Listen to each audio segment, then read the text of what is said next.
City India news Telugu ఈరోజు ఈ programme ఏదైతుందో మా సంస్థ యొక్క 51వ ఫౌండేషన్ డే ప్రోగ్రాము. దీనికి మా మహీంద్రా కంపెనీ వారు, టీవీఎస్ కంపెనీ వారు, మారుతి కంపెనీ వారు, ఎల్ఫ్ కంపెనీ వారు అందరూ కూడా అందరినీ ఇన్వైట్ చేయడం జరిగింది. వారితో పాటుగా మా ఎంప్లాయీస్ మొత్తం మా గ్రూప్ ఎంప్లాయీస్ అయితే 1200 మందిని అందరినీ కూడా ఇన్వైట్ చేయడం జరిగింది. అందరినీ మేము గౌరవించుకోవాలని ఈ సందర్భంగా ఫెలిసిటేషన్ చేశాము. అలాగే ట్రాక్టర్స్ డెలివరీకి వచ్చిన కస్టమర్లను కూడా మేము ఫెలిసిటేషన్ చేయడం జరిగింది.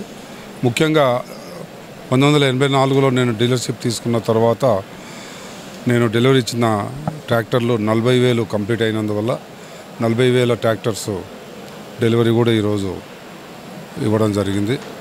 అలాగే 1974 నుంచి ఇప్పటి వరకు నేను వ్యాపారం స్టార్ట్ చేసి 51 సంవత్సరం అవుతున్నది. ఈ సందర్భంగా అందరినీ గౌరవించడం, అందరికీ థ్యాంక్ యూ చెప్పడానికి ఈ ప్రోగ్రాం పెట్టుకున్నాం.